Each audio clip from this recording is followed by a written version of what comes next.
Pittsburgh 2015, but its legacy as a black builder lives on. I'm Terrence Bibb for the Black Information Network. 9:10 a.m. KKSF, Oakland, the Black Information Network. Tell your smart device to play Bay Area's BIN 910 on iHeartRadio.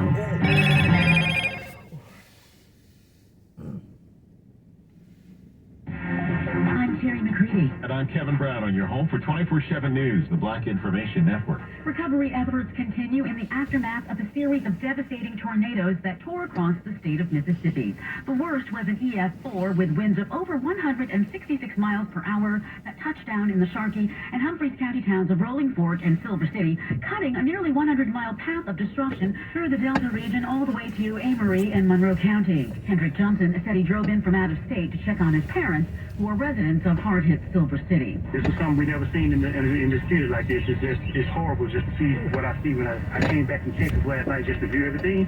It is horrible. He went on to say that his parents' home, like many in the area, was destroyed. The Mississippi Emergency Management Agency is reporting more than 2,000 people were killed, scores injured, and over 2,000 homes and businesses were left devastated or damaged. Meanwhile, Georgia Governor Brian Kemp declaring a state of emergency in response to a string of severe storms over the weekend. Tornadoes were reported in Troup County near the Alabama border, damaging around 100 structures. Vice President Harris's three-nation visit to Africa is underway. I'm very excited about the impact of the future of Africa on the rest of the world, including the United States of America.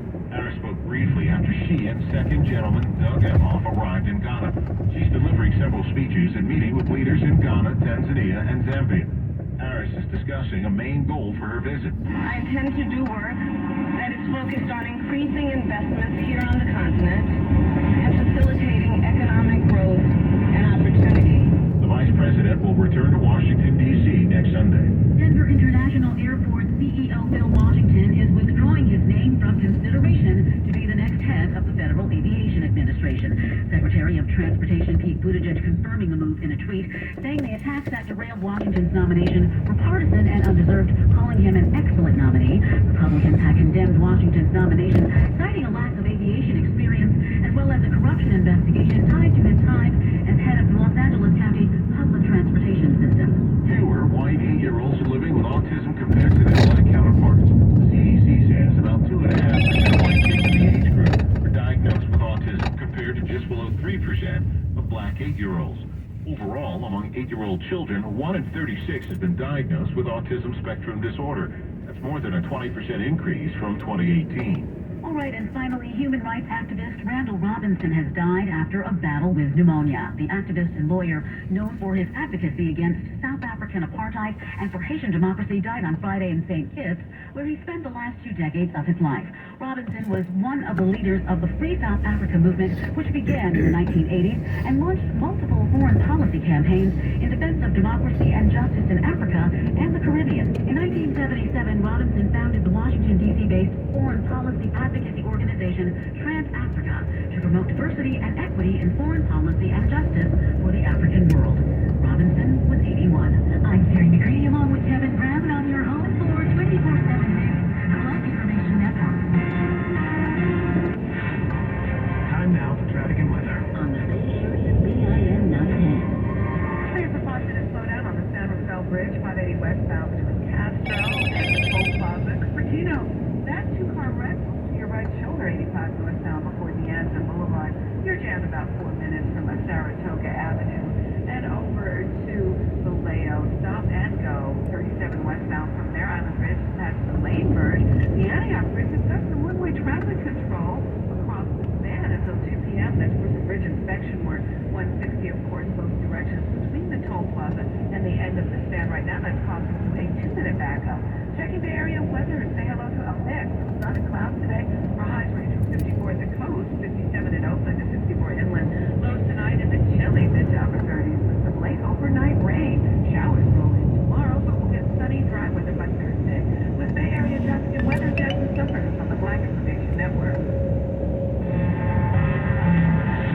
The only news that hears you. The Black Information Network. The Bay Area's BIN 910. I'm Esther Dillard on your home for 24/7 News. San Francisco's BIN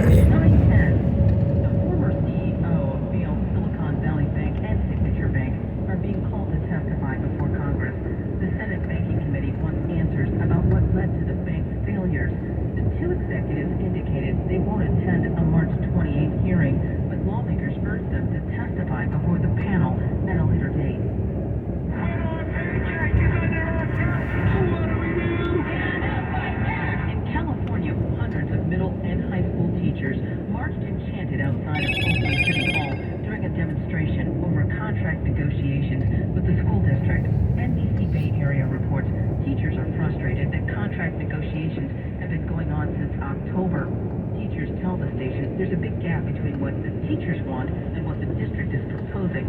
The station reports teachers are concerned about class size, possible school closures, and mergers. Vanessa Brooks is a Black grandmother who came out to support. Me as a grandparent and has kids that came up through open schools, I support the fact that we got to pay our teachers. They're supporting our students. Teachers accuse OUSD of bargaining in bad faith because of canceled meetings and failure to address the union's proposals. That's the sound of construction workers fixing the areas of 3rd Street Bridge at Lakota Cove in San Francisco. 3 60-foot deck barges were adrift, colliding with the bridge after recent storms and high winds caused them to break free. The area was closed to boats. Officials say they are assessing the damage to the walkways along the bridge that took the bulk of the damage. You see that it's very badly buckled there. A couple of the steel beams that are supporting just that sidewalk portion got crunched by the barges and bent. The U.S. Coast Guard is responding to many navigation hazards created by the recent storms. Several docks with vessels still moored to them broke loose and were adrift in the Oakland estuary area.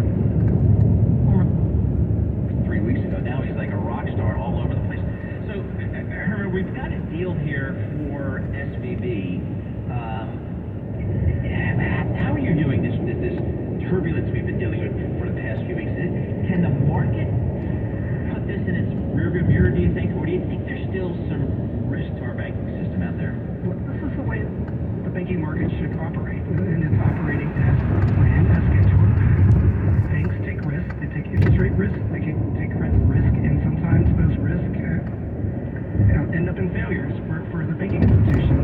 And then larger, more stable banks come in and clean up the mess and take over the failed banks. So we've seen that with Signature. We've seen that with SVB, and that should bring comfort to a lot of folks in the marketplace that were worried about the banking space.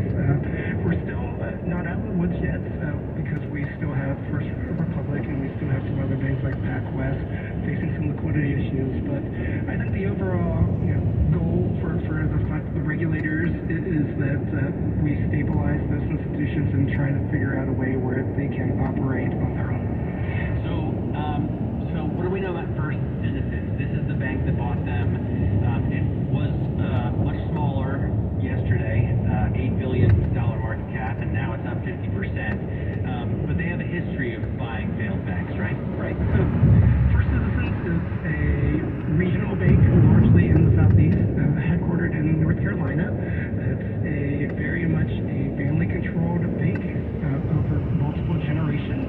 So it's a bit different than the other banks we covered. The balance sheet effectively doubles with the acquisition of SVB's assets and deposits. So they're in the bigger leagues now. They're going to be a top 20, top 15 type institution in the United States. So that's a name that listeners should really remember and know about.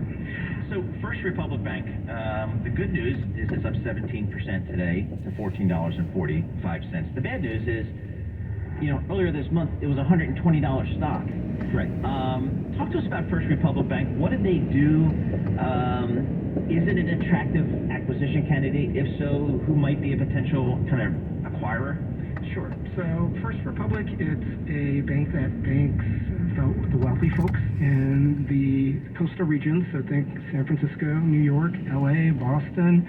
They've moved along with where the wealth has gone. So they have offices in Florida and Montana and Wyoming. So it's a bank that caters to the wealthy, and with the wealthy, they have chunkier deposit relationships. So unfortunately, they got sucked into the vortex with what happened with SVB, and a lot of those chunkier deposits left for perceived more stable institutions. It's created a hole in their balance sheets, and they're injected with $30 billion in deposits from the largest U.S. banks. So in an effort to really shore up their liquidity, it sounds like the regulators want to sort of put a lot... Police reported ahead. We had SVB fail, we had Signature fail. We're trying to prop up the banking system to make sure that First Republic doesn't suffer that same fate, and then the spotlight goes to other banks, and we're just in a domino type scenario. But yeah, First Republic doesn't have the same kind of problems that SVB had, right? They don't have a giant held-to-maturity portfolio. They don't have uniform depositor base that can all tweet to each other and then pull their money out in one day. And in terms of their weaknesses, what's the biggest problem that they have? Commercial real estate on their books? The biggest weakness is that they have some flightier deposits, which is one, and number two, on the asset side, they have a lot of fixed-rate jumbo residential mortgages that they underwrote during the time when rates were zero. So think of it as sort of the equivalent to SVB's held-to-maturity portfolio. First Republic sitting on a lot of fixed-rate mortgage loans that are worth a lot less than they were 2 years ago. But how much are we talking here? We knew that there was like $90 billion in HTM on SVB's books, right? And they had deposits of like, I don't know, $145 billion. So what's it look like at First Republic? What are the numbers that we should know? Sure. So their loan book is almost $100 billion. So it's a very sizable number. It's a sizable institution that took some rate risk on the residential mortgage side, and then on the deposit side, their deposits have historically they viewed as really strong relationships. First Republic's viewed as a bank that is the best in terms of customer service. I think even the depositors that left, they would say First Republic was the bank that treated them the best, but they're really looking to keep their deposits safe in a larger institution. Why on earth would they hold all those mortgages? I thought, don't they put them all into packages and chop them up and sell them up to investors? You have to think of these mortgages as jumbo, so they're not conforming, so they don't fit into the nice package in a GSE and a Fannie or Freddie type package. So these are folks that have a lot of money, that are wealthy, that aren't in a scenario where you can package them into a GSE type paper. So it's a bit different. So they do tend to keep them on the balance sheet a bit more. They have sold some bulk sales and did some private securitizations in the past, but in hindsight, they probably should have done a bit more to reduce their balance sheet risk. So it seems like this is a good business to be in banking, like uber wealthy people, tech folks, oil barons, things like that. They're going to pay me back my mortgage, right? They're going to pay me back. I mean, right. So what is there really, at the end of the day, a risk here? Well, there is if those rich people want to take their deposits out. That's right. And you have to all of a sudden sell those mortgages. But guess what? They're not worth 100 cents on the dollar anymore. They're worth 85 cents on the dollar. So now, Paul, you want your $1 million back, and they're like, we can give you $850. Yeah, exactly. That's not going to work. And you're like, okay, I'll just wait 30 years for the other $150. No, you're not like that. You want it back now. It still seems like, again, this would be an attractive bank to buy. They got the relationships. They got the... Yeah, they have relationships with wealthy folks. They have a really strong wealth management business. In the fourth quarter, the assets under management was $270 billion. So any institution that would find that attractive, I can think of a number of them that So why haven't we seen it? It seems like the deal flow's been, not that 2008 was any a normalized market, or we should benchmark off of that, but I am actually, because that's the only history I know about these bank deals in this press.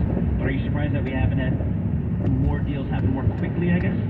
I would have expected the SVB deal to happen more quickly. It took about 2 weeks, which is long in terms of FDIC closure timeframes to find a buyer.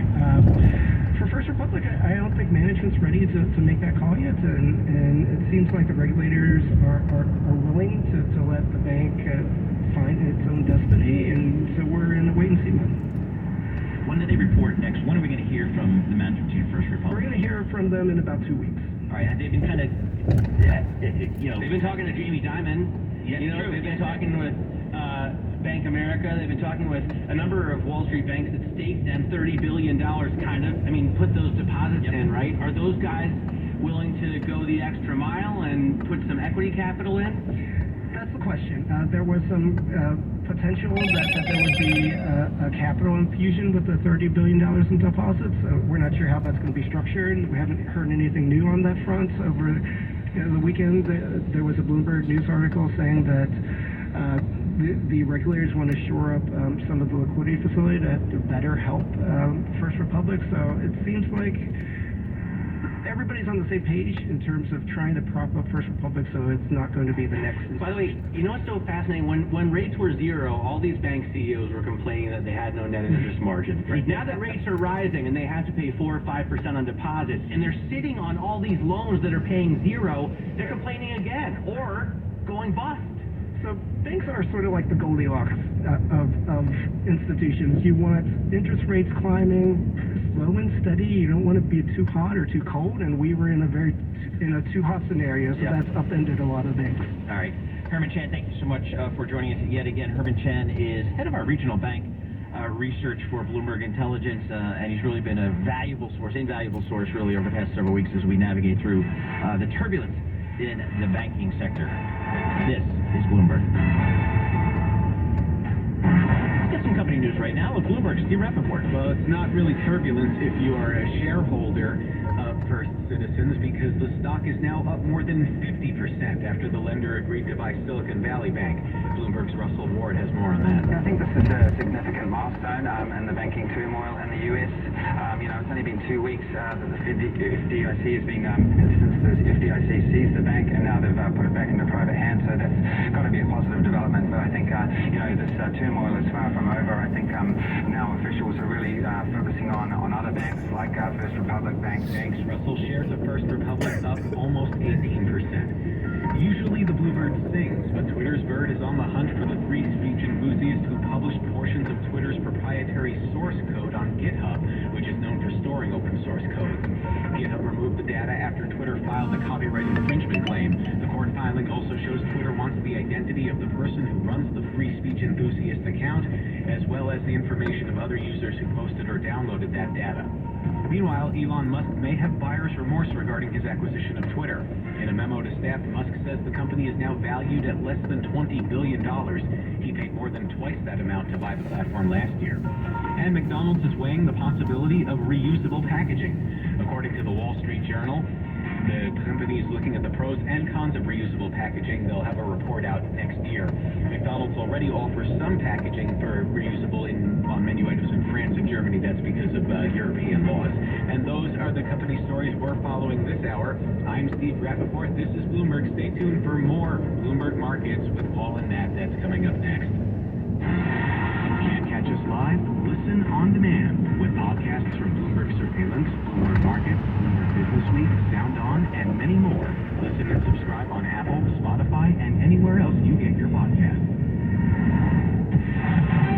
Now, your 3-day weather forecast on Bloomberg 960. I partially to the sunshine across the Bay Area today. Temperatures will be 55 to 60. A new storm starts to head our way tonight. It will cloud up with rain developing after midnight. Breezy 40 to 45. Rainy and breezy for tomorrow. Highs near 55. Occasional rain 40 to 45 tomorrow night. Periods of rain Wednesday. Cool highs 50 to 55. I'm Rob Carolyn with your 3-day forecast on Bloomberg 960. This is the Bloomberg Real Estate Report. I'm Denise Pellegrini. A lot of new homebuyers in a hurry to close those.